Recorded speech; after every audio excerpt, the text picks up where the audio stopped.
Good morning, grade 11. Welcome to another exciting week in organizations and management. I am Chona Elim, your teacher for this week.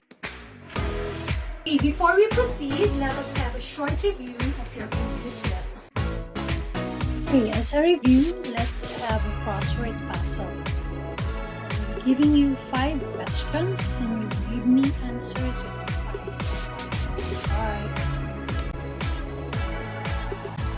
Question number 1. What is a business organization with a limited corporation? So is corporation. Very good. Question number 2. What is a business organization that is owned by a group of individuals and also serve as a benefactor to the business endeavors? Answer is cooperative.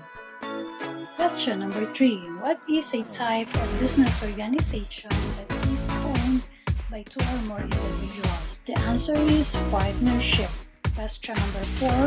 What type of business has only one owner? Of course, the answer is sole proprietorship. Thank you very much for participating in our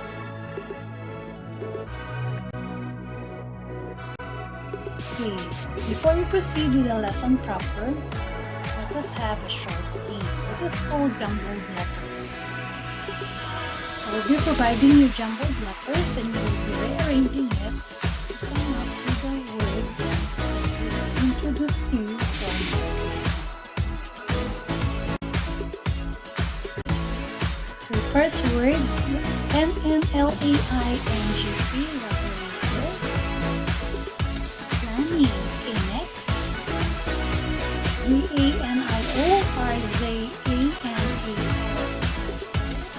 What word is this? Organizational. Next. Testarcig. This is strategic. Next word. Oratiopelan. This is operational. Then the last word is lanrectiodi. Directional. So we have 5 new words that you will be expecting to learn from our next lesson. Our lesson for this week is nature, types, and levels of planning. This is a module 6 of organizations and management. Our expected learning outcomes for this lesson. At the end of the lesson, you have to know how to discuss the nature and levels of learning and types of learning.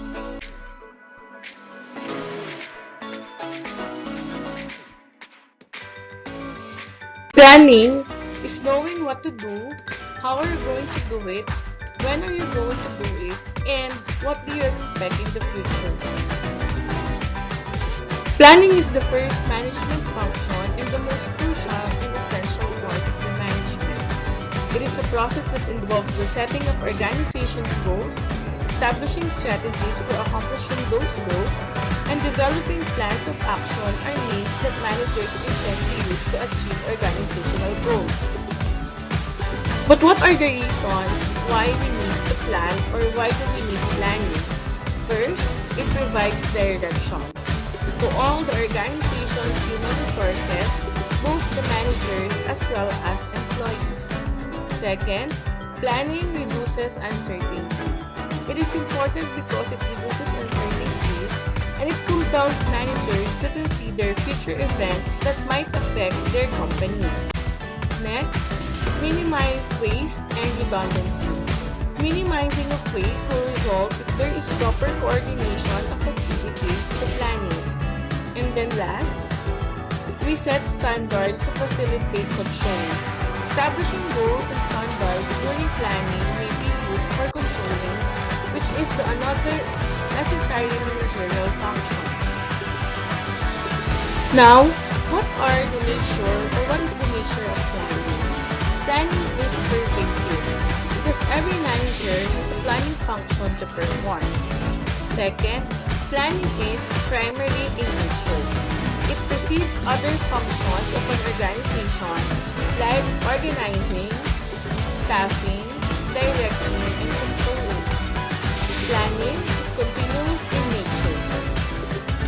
because it is a never-ending activity. Next, planning is flexible in nature. The future is unpredictable.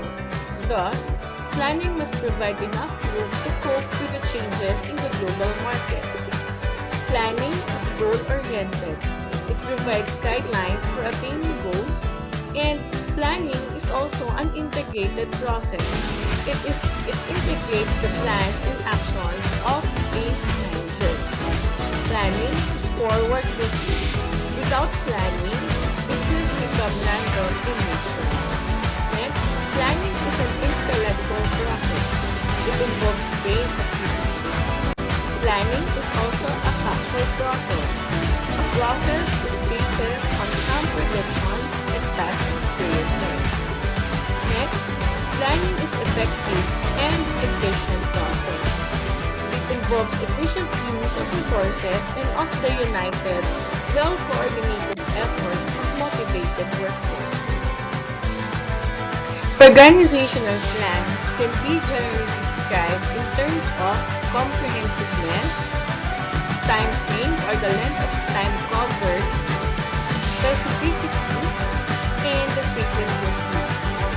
Managers may face many planning challenges as they carry out their tasks and handle the affairs of the company.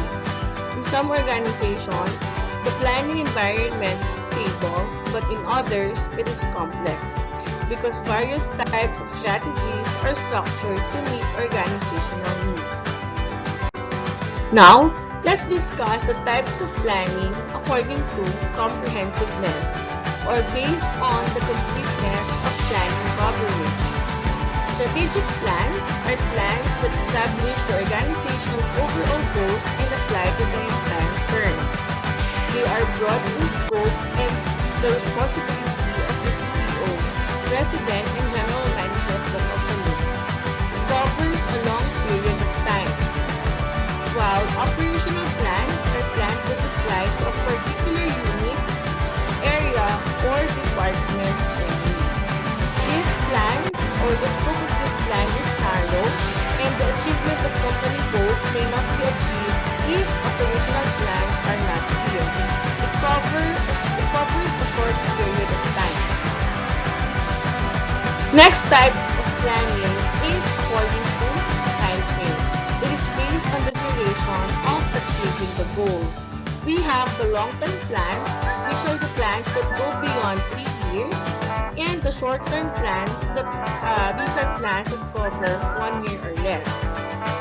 Next, the type of planning according to specificity. Okay? This is based on range of defining. Specificity refers to very detailed, clearly defined plans wherein the objectives are clearly stated and could easily be understood. We have the specific plans and directional plans. When we say specific plans, these are plans that are clearly stated, which have no room for misinterpretation. Language use must be very understandable. Next is the directional plans, which these are plans that are flexible or give general guidelines only. This plan must be related to the strategic plan. Last is the types of planning according to the frequency of use. We have the single-use plans, which are the plans used or stated once only as this applies to the entire organization. And the standing plans that are ongoing, it provides guidance for activities done.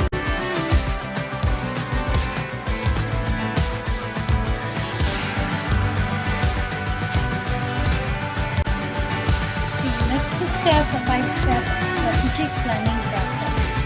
Step 1. Definition of strategy attributes. These are the core values, vision, and missions. Core values are the guiding principles of an organization, while vision is a picture of the future as seen by the organization. Vision is a goal of the highest level of abstraction, context for all other goals of vision. Next step is the formulation. These are the strategic priorities, the pillars for the future strategy. Step 3 is description. Here we describe the business goals, STIS, strategic map of initiatives. Business goals are the building blocks of the strategy. Formulate the strategy. The KPIs are the quantifications of the business goals that meet them. The strategic map of the business goals connected by goals. Initiatives are the templates around the goals, KPIs, and the budget. Step 4 is specific. Here, all the formulations and descriptions should be tested to the lower level of the organization. Step 5 is execution. This is in here working on strategic initiative, tracking efforts and the results of the here evaluations, if KPIs are targeted is done. And monitoring also of the action plans will be evaluated.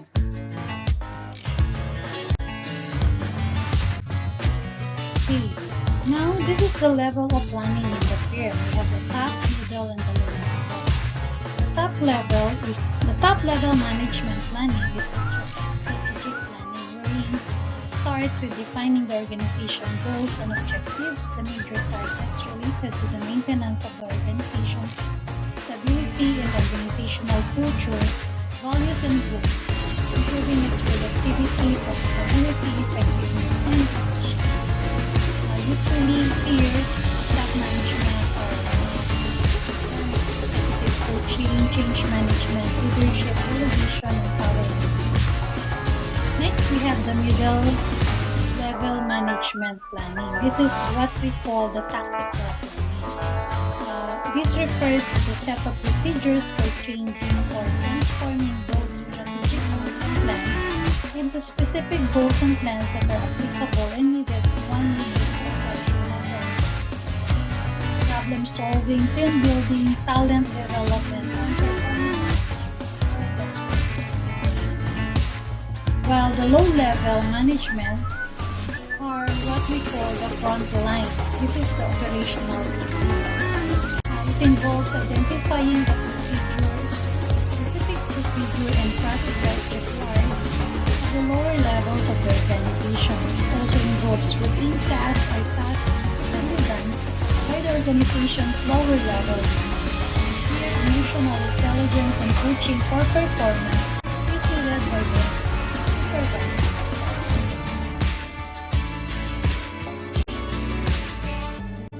Any questions and queries will be entertained with regards to this lesson. You can encode or you can raise your hand. I will try to answer all the questions that you have.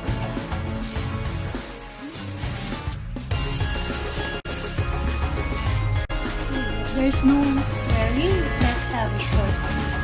This is just a matching type of quiz. Just match column A with column B, just to measure if you have learned something. Okay, question number 1. Over 1 year or less, what plan is this?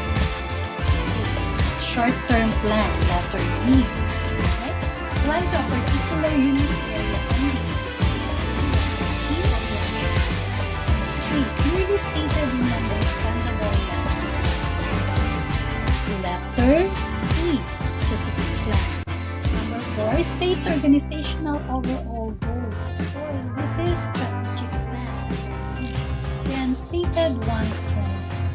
This is single-use plan. Okay. Congratulations! At least you have learned something from our lesson for this week.